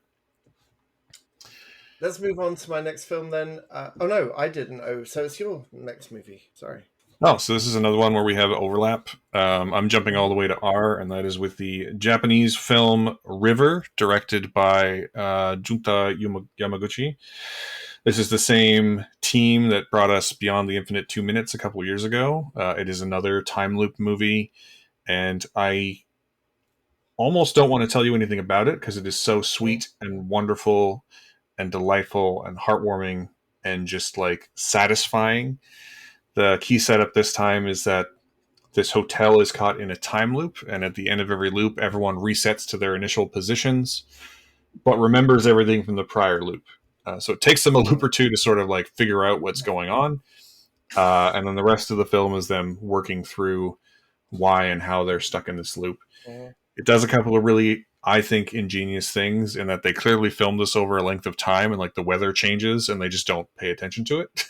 It's like there's Mhm. whole sections of this film that are like in the snow and that weren't Yeah, before. they're like, oh, it's snowing now. It's snowing now. That she's like, yeah. Yeah. That's Um, and because it does the thing that one thing that I often really like, which is that like that honestly doesn't matter to the story. Like the fact that there's Mhm. snow on the ground doesn't actually matter to the story, so they just treat it like Mhm. it doesn't matter. Um, Mhm. it's really well performed. It's a little performative if you're not used to that sort of style of acting. The group that Mhm. made it, Europe Kikaru, I think is how you pronounce it. Mhm. They are a stage company first, and they do experimental stage stuff, but if you can buy into the conceit and if you can buy into the world, this is one of the most satisfying films I've seen all year. It's really upsetting to me it's not going to get a huge release and get talked about, much like Beyond the Infinite 2 Minutes did not. Mm-hmm. And it's also technically really good. Like every loop is a single take, and every loop has at least one excellent performance. And I cannot wait to watch this film again. Yeah. And like Beyond the Infinite 2 Minutes, it's so meticulously planned. It's really satisfying, and they find a resolution that I really like as well. But it Mm-hmm. is also part of a group of Japanese movies that I've discovered, which is called Friends Help Each Other Out, and that's a really emotional genre for me. Just like Beyond the Infinite 2 Minutes, and just like One Cut of the Dead, the problem is resolved when everyone comes together and works together, Mm-hmm. and that really that really just kindness really gets me, really gets me. So yeah, it's lovely, absolutely lovely. Yeah, yeah. When this one comes uh, out on Blu-ray or UHD or whatever it's going to come out on here, I will be buying a copy for sure, yes, for because sure. it is wonderful. And again, I can't wait Hmm. to watch it again. You're right. There's something to be said for kindness in the world, and this film does Hmm. resolve with kindness in a way that I really Hmm. adored. Yeah. Absolutely. My next movie is a P. This is my birthday movie from February. This is the wonderful, over the blown, makes Fast and Furious look like a grounded drama. It's Pathan. Pathan is a spy movie that is also a romantic comedy, that is also a musical. At one point, they ride motorbikes over the ocean. It is the most fun I've had in the cinema probably in decades. And I took the day off and we went for Mexican food as per my request, and I had tequila at 11 in the morning.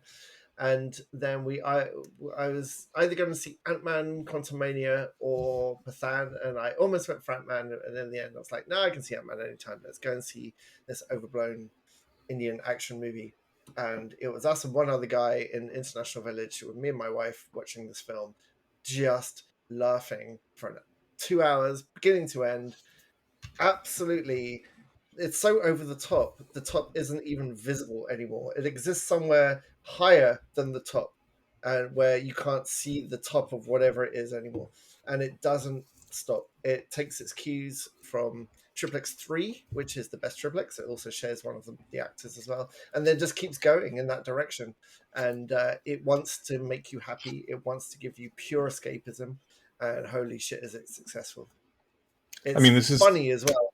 this movie is like the encapsulation of that scene in this is Spinal Tap, where they point out that their amps go to 11. Um, this movie is that in cinematic form. And you're right. I also loved every second of it. It's not on my list, but it will be on my best of the rest list. Um, Hmm. I mean, we're talking about a movie like you're talking about over the top. Like the big final resolution is a fist fight, and the fist fight causes a house to fall over. Like this is the kind of, Yeah. and that's before they find the winged jetpacks, I think. So or right And after. So like this movie is a lot, and then it has legitimately one of the catchiest songs I heard all, like a song that I've re-listened to so many times, even though I don't speak Hindi. Um, mm, it's easily one of the catchiest songs of the whole year. And it turns out, and like, the reason Shah Rukh Khan is one of the most magnetic stars on the planet is, or one of the biggest stars on the planet, is that he's one of the most magnetic people on the goddamn planet. mhm, mhm. So, yeah, I And can't recommend this one enough. there's one moment in this where there's a cameo, and I've no idea who this person is that helps him out in a train fight, but Oh, the you're talking about, film, yeah, but The yeah, Salman Khan. His name is also right. I Khan. know. So I didn't know who he was, didn't know what was going on, but it's filmed so brilliantly that it tells you that this person's a big deal. And at that point, I'm like, oh, I wish I was in a room full of like people from this culture, because I bet they're going absolutely like Cap with the hammer. You've made me paranoid now. Cap with Molinia.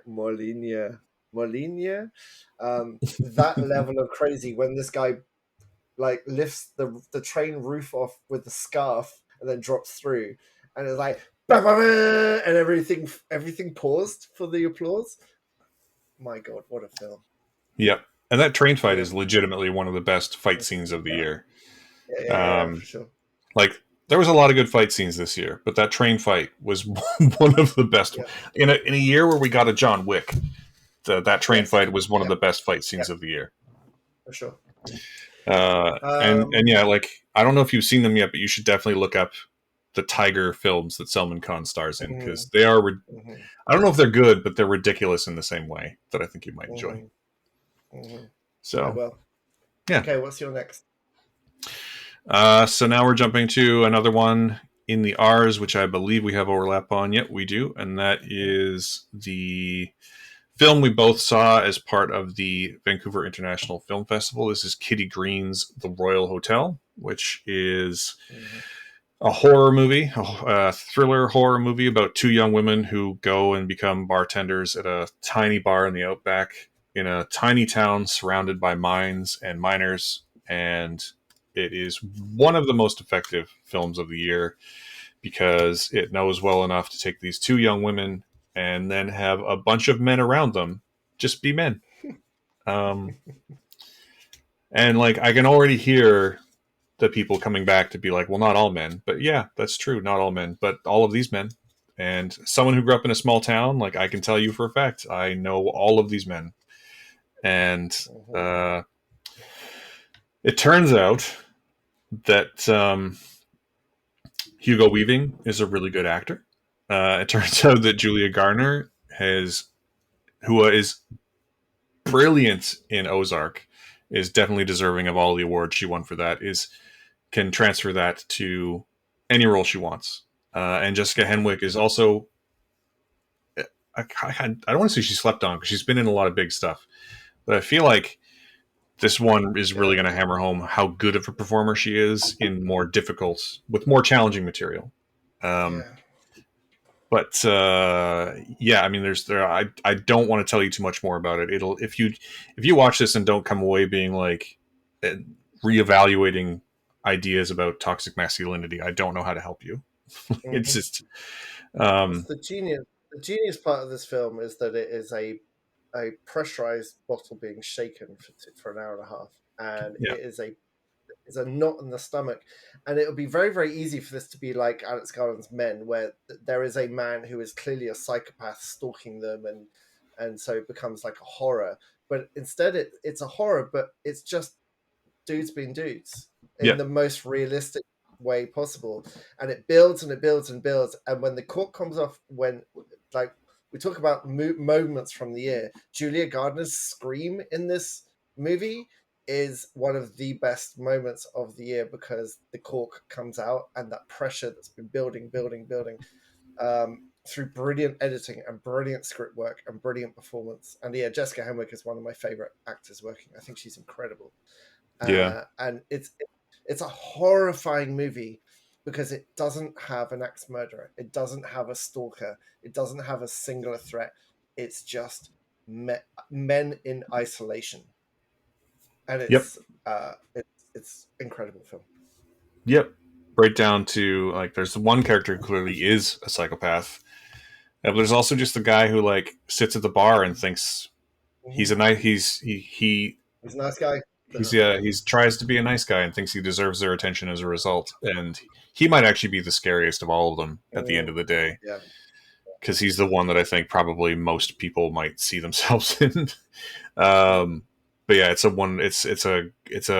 bit difficult to watch maybe, but it is yeah, easily one of the it's worth best and most effective films of the year it. Mhm. to me anyway. So I have no other films to talk about apart from my number one. You probably have another one, right? I have one more, yeah, and that is another film I just saw recently. I've been really catching up on some of the films, but Emerald Fennell's was sort of leapt to the forefront with Promising Young Women a few years ago, and she's two for two as far as I'm concerned with Saltburn this year, which is uh, a, a darkly comedic class takedown. I don't. So when I first watched this film, which was a couple of days ago, I gave it a 3 out of 5. And then I came back a couple of days later and bumped it up to 4 because I cannot stop thinking about it. Um, it's such a interesting and incisive look at class structures, in particular in Britain, because it's set in Britain, um, about the lengths that people will go to avoid feeling things. Um, the main character, played by Barry Keoghan, I already knew he was a fearless performer, but holy shit, um, Mm. this man, like, you'll hear chatter online if you're paying attention to the discourse. You will hear chatter online about the quote bathtub scene, and the bathtub scene is a lot. Like, it's a lot, and it is maybe the like seventh most fucked up thing that happens in this movie that he does completely fearlessly. I'm not going to spoil what it is here, but it goes to much weirder places, and then it ends on a several minute long one take dance number naked through a mansion. It is I'm not gonna lie, it is a lot of movie. Like, there's a lot going on here. Um, and I think it will ultimately be rewarded. You'll be rewarded for watching it more than once to pick up more nuance and more depth in each of the performances. But I just cannot say enough. Holy shit, Barry Keoghan. It also has Rosamund Pike delivering another iconic performance, dryly delivering some of the funniest dialogue of the year, um, in that way that only an upper class British snob person could. Like, there's a wonderful scene in the middle of this film where she's complaining. She's telling the story about how she used to hang out with, all these performers, Blur and Pulp, and then she tells the story about how, like, and I cannot do the accent justice, so forgive me. But she's talking about how, like, and there's this terrible rumor going around that Jarvis wrote Common People about me, and but listen to the lyrics. Like, she came from Greece with a thirst for knowledge, and I've never wanted to know anything in my life. Just, like, it's so all of it is so perfectly delivered, and so it's very on target, and I don't it's not going to work for everyone, but, like, again, if it's one of those ones, if you can get in on its vibe, it is going to reward you for watching it. And I think the bigger problem with the resolution is that if you're sort of attentive to it, you can sort of see where it's going to end ahead of time. But this is very much like, it's the journey, not the destination, man. Like, don't let that get in your way. It is a wonderfully constructed film with a couple of amazing, like, best of the year performances. I can't wait to see it again. And I hope it gets some awards. I don't think it will, honestly, but I hope it gets some awards play. Excellent. Yeah. I'll try and catch that. Well, that's all of my other films. Shall I talk about my favorite of the year? Yeah, it's a film we have overlap on, so let's go ahead and do that. My favorite movie of 2023 is Godzilla minus one. I've certainly not had the love or the knowledge about Godzilla as you have. I watched the cartoon when I was very young, and then the American movies, and I kind of always thought Godzilla was like Protector. I didn't realize anything about the original Godzilla, which I only watched for the first time this year with my son. This incredible metaphor for the horrors of the atomic age dawning on Japan, Mm-hmm. made 11 years after Hiroshima and Nagasaki. And this film takes everything about the original Godzilla and tells a very faithful story. And it's interesting that another reboot came out in 2016 called Shin Godzilla, which takes this is very faithful also to the original, but approaches it in a very different way. And this film is a period set immediately after the Second World War, where a pilot is trying to basically come turns to the fact that he's still alive, and the great shame that comes with that, and living in a destroyed Tokyo. And basically, I was not ready for this movie to be this immaculately emotionally drawn tale of national guilt and national trauma after losing a war. And then Godzilla, in amongst that, isn't just an add-on monster. It fits in with the whole metaphor as well. And the monster is then used as resolution for these characters including one of the most emotional endings I've seen in a film. There was someone behind me in the movie openly, actively sobbing at the end of this film, and it will get you right, right in the gut. The last 10 minutes of this movie will get you right in your heart, and it is the whole thing is just immaculately presented, directed, acted, and it's made by one guy, wrote it, directed it, and did all the CG himself. Mm-hmm. And it looks spectacular. It's very faithful to what Godzilla is as a story metaphor, but also as a giant monster movie. It knows how to hit the right beats as well. So I only saw it because you'd seen it, and it was one of our options for podcasting, and something came up that I could go to the cinema with my son, so we just went to see it. And I am so glad I saw it on the big screen because uh, incredibly moving film that was also about people coming together to solve a giant monster problem in the most emotional way possible, and learning how to let go of guilt, and sort of embracing the things that are still alive instead of thinking about the things that have died. Man, what a film! And that Mm-hmm. last beat, that last moment, that last line is still something that makes me tear up when I think about it. What a film! What a film! Yeah, I mean, you pretty much covered it. Um, I've said on this show before. I've said many times before. The best versions of Godzilla are either completely drenched in metaphor or have giant monsters relentlessly beating the shit out of each other. And this is one of the best examples of the former type.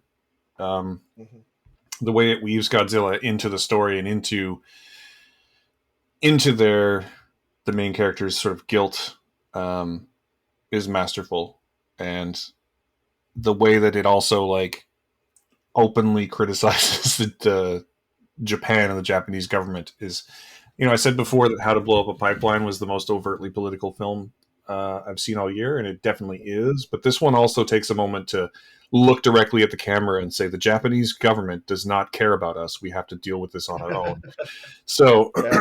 it's not alone on this list as having some political overtones. Mm-hmm.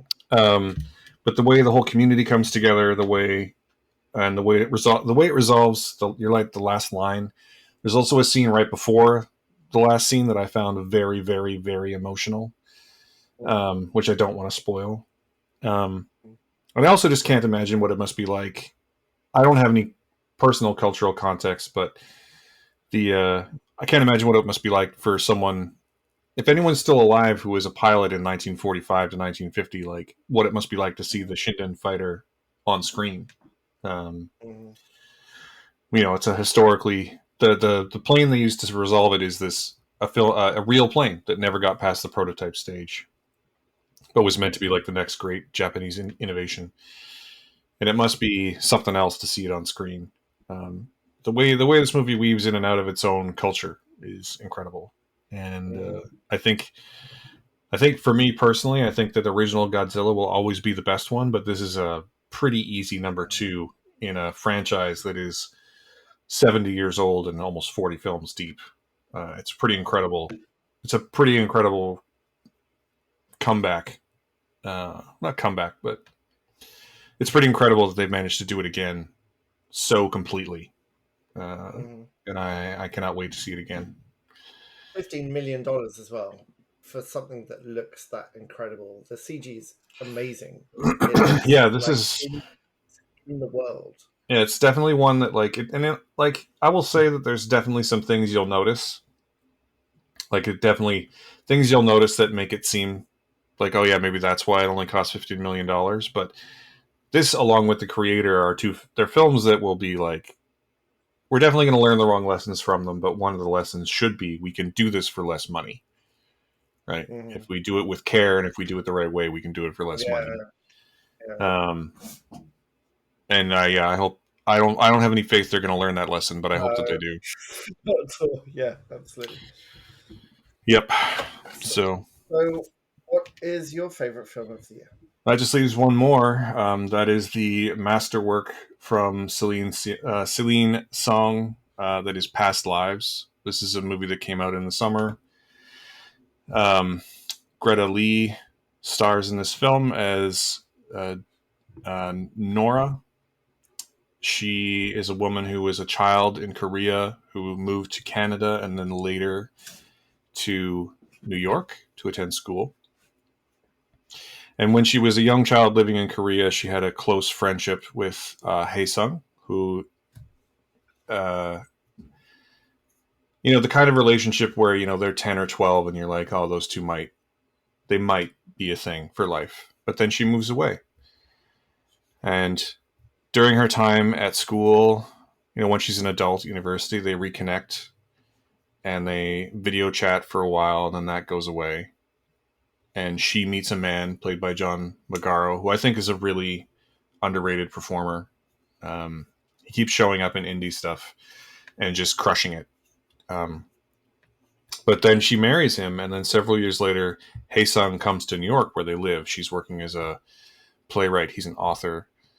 And he comes ostensibly just because he's going to be in town. They agree to meet up, but it turns out that he's there to see her. And the whole film is an emotional gut punch, and it is a lament not for what was, but what might have been.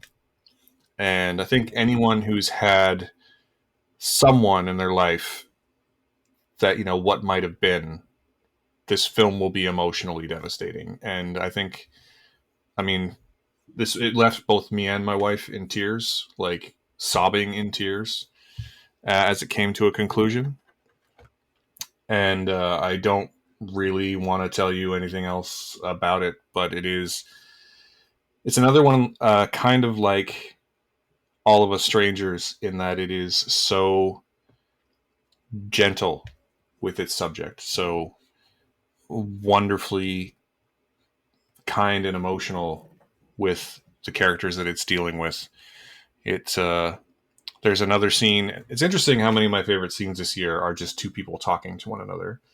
But there's a scene where all three of them go out to a bar together, and Nora and Hae-sung end up having this deep conversation in Korean that John Margaro's Arthur can't understand because he doesn't understand Korean. And the film uses some visual and lighting tricks to isolate them in the frame. It is one of the most emotional things I've seen all year.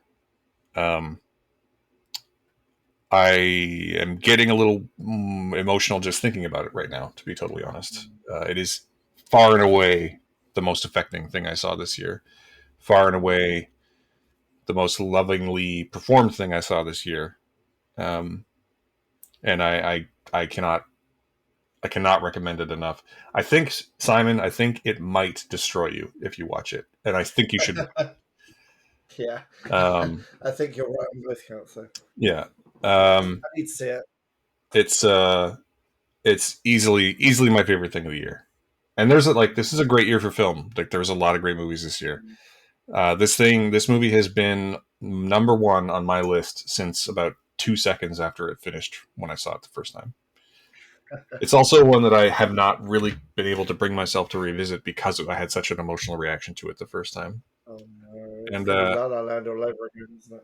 And I think I will watch it again, but it is definitely a lot to process emotionally, and I cannot wait. It taps into that same thing in a way. It's really interesting. There's a theme for me of like this and All of Us Strangers, and another good example would be Konagata's Columbus from a few years ago, that are just sort of quiet and slow and gentle with the emotionality they're trying to deal with. That really affects me, and I loved every frame of it. And I hope that Greta Lee, who I'd only really seen in comedic stuff to this point, that I can remember anyway, I hope that it catapults her to stardom in a meaningful way, because she is so wonderful in it. It is so far up for. I know the Golden Globe nominations were just announced, and I haven't seen them yet, but it is up for a number of Independent Spirit Awards, and I hope it wins all of them. So yeah, Past Lives, my favorite film of the year by a country mile. I'm gonna have to watch this one. I'll prepare myself and watch it. Yeah, it's interesting because, like I said before, that Oppenheimer was nearly at the top of my list, and that is true. It's definitely a one I've rewatched and been rewarded for rewatching, and I think it's an immaculately made movie. But it doesn't, and it's also Christopher Nolan's probably his most emotional movie, which is saying a lot given that he's a bit of a human computer. But this one really taps into something in a way that works for me a little better. So yeah, there you go. Past Lives, favorite film of the year. Lovely. Yeah, Well, before we wrap up of this bumper episode, tell me which movie is your most anticipated for 2024? I honestly have no idea. Uh, I haven't. I've been purposefully not looking ahead too much. There's a ton of part twos that are coming out next year. So honestly, at this point, it's probably Dune Part Two because I've Mhm, now been waiting so goddamn long for it. mhm, And Dune, as you know, is one that I bounced off of fairly hard the first time I saw it, but then mhm, I rewatched it a second time. Now I've rewatched it like 6 times, and every time I do, mhm, I'm rewarded for doing so. And I'm at the point now where I legitimately can't wait for Dune Part Two. Um, mhm. I'm sure there's something else out there, but that's the only thing that's on my mind. The other thing that's out there is my most anticipated movie, which is Furiosa, and I am chomping at the bit to get my hands on that movie, get my eyes in front of that film, um, because I think, I mean, based the trailer alone was one of the best things I saw this year, and it's coming out quite late 2024. Oh no, May. It's coming out May 2024. Yeah, they're So actually coming out pretty close together. Like they're both spring movies, I think. I do want to temper my expectations a bit because Fury Road is one of my favorite films of all time, but it looks like it's going to be George firing on all cylinders again. And your guy has seen the script and says it's incredible. So I've got faith. I've got faith in the director of Happy Feet 2 to make the Mad Max sequel that he has in him, and it just looks incredible. I'm so down Yep. for it. Can't- And Anya Taylor Joy looks unrecognizable in the trailer, which I find interesting because she is so recognizable. And also, like Chris Hemsworth doing a kind of what looks to be a big goofy performance, I think is maybe I'm out there saying this, but like I think that's where he works best. Uh, Mhm. you know, um, Sure. he certainly can be a serious actor, but like it's the Thor Ragnaroks of the world that and the Ghostbusters 2016 where he's I think the best, where he's a big, burly, strong, classically handsome goofball. I think is where he works See, best.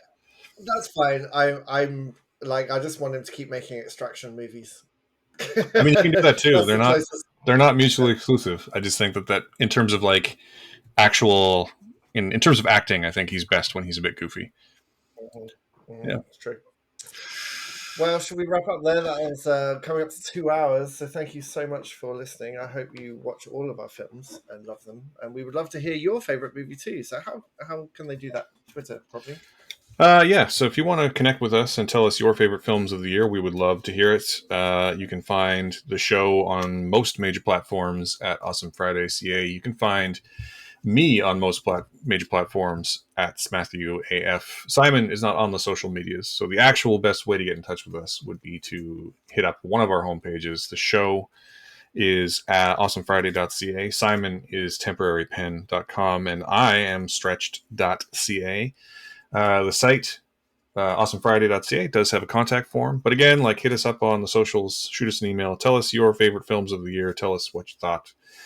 If you are one of our patrons, normally you get a bonus episode every week. This week we're just doing this episode because we went for so long.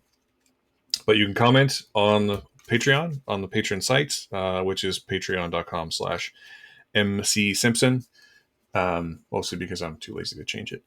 Um, and yeah, if you like the show, if you've like what you heard, feel free to give us a review on your podcasting platform of choice. Like, subscribe, do all the things. But mostly, as we approach the end of this year, I think we both just want to say thank you so much for listening. We're 2.5 years back into this journey, and it's been a real pleasure talking about films, but also knowing and interacting with all of the people who are actually listening. And we are eternally grateful for So the, grateful. Yeah, the small but growing community we've managed to build here. it's So awesome. It's if really you're in cool. that community, thank you so much for listening. We have lots more planned for 2024.